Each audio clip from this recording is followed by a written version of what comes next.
अध्यापकों ने बड़ी मनोबल और बड़ी मेहनत से इस प्रशिक्षण कार्य को संपन्न किया और पूरे हमारे इस प्रशिक्षण के मुख्य एमटी जिन्होंने बहुत ही लगन और मेहनत से हमारा प्रशिक्षण यहाँ पर संपन्न कराया, अर्थशास्त्र के विभिन्न मॉड्यूलों के बारे में जानकारी दी, साथ ही NEP 2020 में कैसे हमें आने वाले समय में उन चैलेंजेस को लेना है, उनका अपने अच्छा शिक्षा में अनुप्रयोग करना है, उसके बारे में विस्तार से जानकारी दी।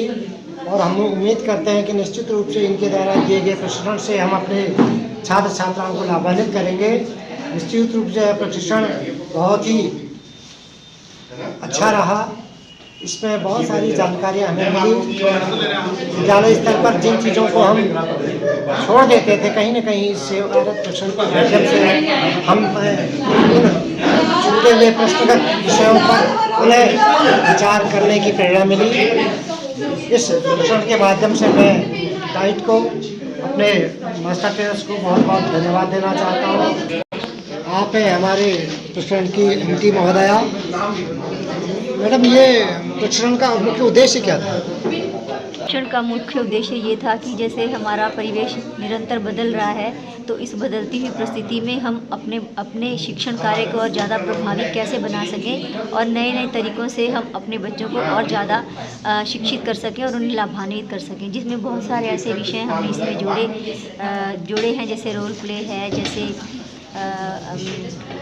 जैसे प्रिंट मीडिया है, या और सांख्यिकी से संबंधित जैसे ग्राफ है, या माध्य है, केंद्रीय प्रवृत्ति की मापें हैं। ये सब इसके माध्यम से कि किस तरह से हम बच्चों को और अच्छा इफ़ेक्टिव शिक्षण दे सकें, क्योंकि ज़्यादातर ये देखा गया है कि बच्चे ये वाला जो पोर्शन होता है ना सांख्यिकी का, ये कर नहीं पाते हैं बच्चे ज़्यादातर परीक्षा में, तो इसलिए कि बच्चों को और ज़्यादा इजी वे में सिखाया जा सके, जिससे ये वाले प्रश्न भी बच्चे आसानी से हल कर सकें। और ये व्हाट्सएप वगैरह जो प्रिंट से नहीं बल्कि अखबारों के माध्यम से भी बच्चे। मैम, ये जो प्रशिक्षण था इसमें देखा जा रहा है कि अधिकतर ज़्यादातर उम्रदराज शिक्षक प्रशिक्षण ले रहे हैं, उनका इस प्रशिक्षण में क्या एटीट्यूड था, क्या रिस्पॉन्स था? जो उम्रदराज शिक्षक इसमें भाग ले रहे हैं वो भी बड़े आनंद से ले रहे हैं, क्योंकि जैसे जब हम शिक्षा देते हैं सर, जब हम एक एज ए टीचर होते हैं तो हम एक टीचर होते हैं, लेकिन जब हम प्रशिक्षण लेते हैं तो हम कहीं ना कहीं परीक्षार्थी बन जाते हैं, और इस तरह से जो हमारा मन होता है एक कोमल बच्चे की तरह हो जाता है। मैम, ये प्रशिक्षण अपने उद्देश्य में कहाँ तक सफल रहा? मेरे विचार से तो 100% सफल है, लेकिन आगे यदि 100% तब सफल ज़्यादा हो पाएगा जब हम जो यहाँ सीख करके जा रहे हैं उनको हम यदि बच्चों को ठीक से अप्लाई करें स्कूल में जाकर। बहुत बहुत धन्यवाद। ये ग्रुप है हमारे प्रशिक्षण का GM3 ग्रुप, इसमें तमाम प्रशिक्षणार्थी प्रशिक्षण भी ले रहे हैं, मजदूर भी बना रहे हैं। तो मैं चाहूँगा कि आप इस प्रशिक्षण के बारे में अपने विचार व्यक्त करें। सबसे पहले शिक्षण। सर, ये प्रशिक्षण बहुत उपयोगी है और हम यहाँ से जो कुछ सीख के जाएंगे उसका छात्रों को प्रत्यक्ष या अप्रत्यक्ष से लाभ होगा, और सरकार इस तरह की जब प्रशिक्षण कराती है तो कहीं ना कहीं छात्रों को इसका लाभ मिलता है। नमस्कार सर, मेरी फर्स्ट ट्रेनिंग है, अभी 13वां साल मेरी जॉब को चल रहा है और मुझे बहुत मज़ा आया इस ट्रेनिंग में। बहुत कुछ सीखने को मिला, बहुत सारे नए साथी जुड़े जिनको मैं जानती भी नहीं थी, बहुत लोगों ने मुझसे भी जान पहचान की, तो मुझे बहुत अच्छा लगा। दूसरा, शिक्षा के क्षेत्र में जो हमें समझाया जा रहा है, जो सिखाया जा रहा है, अगर उससे वाकई में इम्प्लीमेंटेशन होता है धरातल पे, तो छात्र हित में और विद्यालय हित में ये बहुत ही शुभ होगा। मैम, आप कुछ लिखने के बारे में बताएंगी कुछ? हाँ सर, एक मॉड्यूल तैयार किया जा रहा है माध्यिका के विषय में, केंद्रीय प्रवृत्ति के माप है इसका शीर्षक, और माध्यिका के विषय में बताना कि माध्यिका क्या है और किस तरह से कार्यक्रम इसका होता है। बच्चों को यही समझाना है कि हम किन्हीं मानों में से माध्यिका का कैसे हम ज्ञात कर सकते हैं, कैसे जान सकते हैं और ये क्या काम करती है, ये बताएं। मैम, क्या ऐसे प्रशिक्षण समय समय पर होते रहने चाहिए? अवश्य होना चाहिए सर, इससे कहीं ना कहीं इन्हेंस होगी हमारी शिक्षण की जो क्वालिटी है, इन्हेंस होगी, क्वालिटी में अच्छा बदलाव आएगा, बेहतरी की ओर जा सकते हैं हम शिक्षा के क्षेत्र में। आप हैं हमारे बहुत, यह है इस प्रशिक्षण का एडमिनिस्ट्रेटिव ग्रुप जो बहुत ही मेहनत अपने मॉड्यूल को तैयार कर रहे हैं। सभी लोग देखिए, आप अपने अपने कामों में बिजी हैं।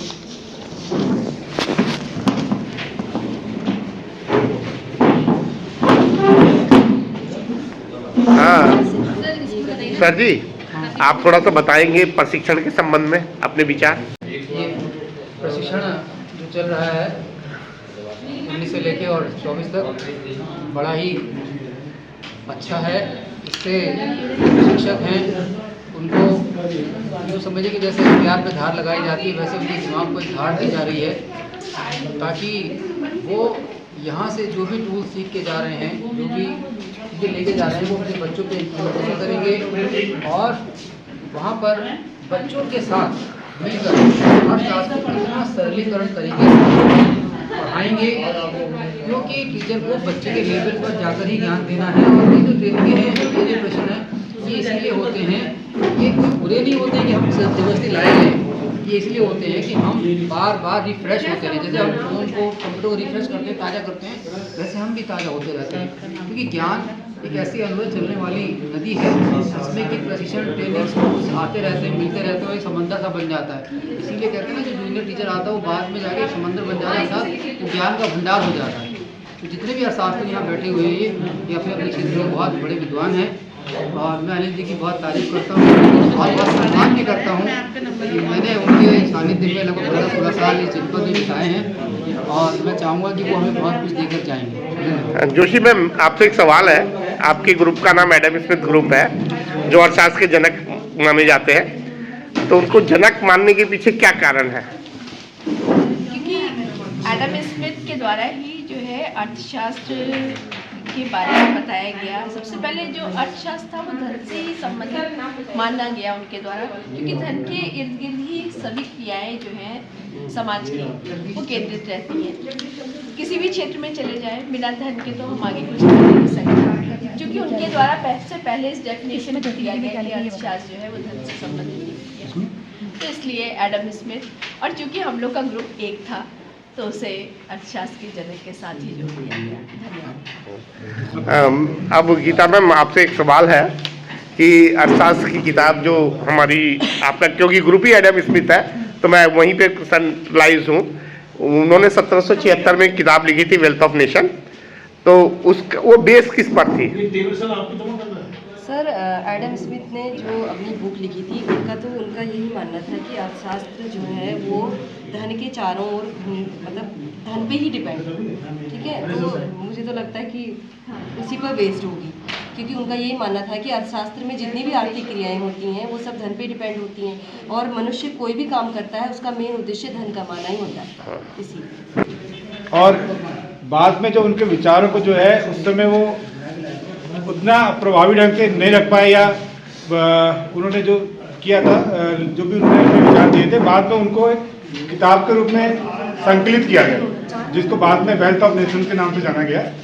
तो जो विचार उन्होंने दिए थे बहुत बाद में जाके प्रूव हुए कि बहुत प्रभावी तरीके से काम करने वाले थे। तो बाद में जो सब लोगों को इस बारे में, अर्थशास्त्र के बारे में ज्ञान दिया। एडम स्मिथ ग्रुप ने सबने बहुत अच्छा आंसर किया। ये पूरा आपका जो ये हमारा अभी प्रशिक्षण चल रहा है, आप सब लोगों को साधुवाद। सर, आप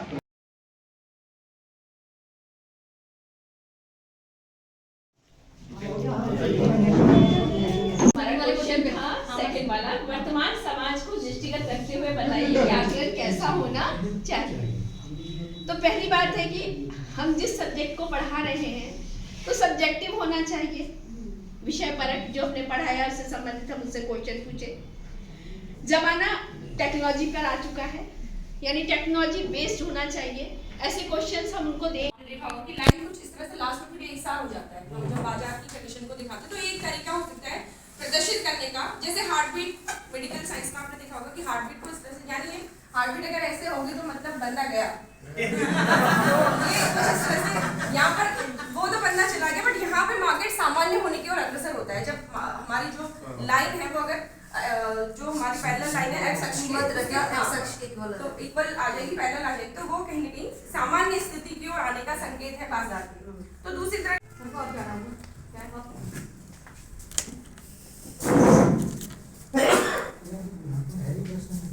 बताएंगे नहीं खींच रहे हैं, कुछ लिख लेने दो। कोई बात नहीं, सही।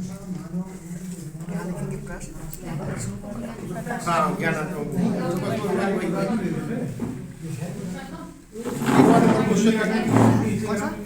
मान लीजिए काम कर यहाँ से लेकर के इसको ऐसे ऐसे करके मिलाते हैं तो ये बहुभुज बन जाता है। बच्चों को हम बारंबारता, बहुभुज, बारंबारता, वक्र और आयतचित्र तीनों को एक साथ भी बना करके बता सकते हैं, मध्य बिंदु लेकर के। तो ये भी बहुत बढ़िया है, अच्छा तरीका है। आंकड़ों का प्रस्तुतीकरण ही अभी पिछली बार जब हमारा प्रोजेक्ट का हुआ तो ये कार्यक्रम 4 दिन का शायद हुआ था ना, तो उसमें भी आंकड़ों का प्रस्तुतीकरण का ही सारा खेल हमारे पंजी बता रहे थे। तो आंकड़ों का संग्रह, आंकड़ों का प्रस्तुतीकरण, प्रश्नावली बनाना, तो ये उसका बड़ा अच्छा रोल है और रोचक भी है, अच्छा भी होता है। और एक बोलना पड़ेगा। ठीक है। ग्रुप संख्या 3 मार्शल ग्रुप के द्वारा एक शिक्षण गतिविधि दी गई, जिसके अंतर्गत हमें केंद्रीय प्रवृत्ति की माप को दर्शाते हुए, उसका विश्लेषण करते हुए बहुलक निकालने का प्रस्तुतीकरण किया गया, जिसमें हमने तीनों प्रतिनिरीक्षण विधि, समूहन विधि और संख्या 2 के द्वारा अर्थशास्त्र विषय के अंतर्गत सीबीएसई पाठ्यक्रम में निर्धारित संख्या 1 का इसका आकलन किया गया। प्रत्येक पुस्तक का संख्या 21 से 31 तक के, जिसमें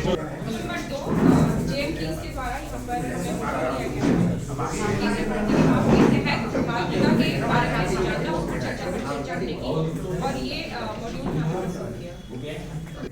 ग्रुप संख्या 2 जेएम किंग्स ग्रुप के द्वारा हमको जो मिला था उसमें हमको छाटना था कि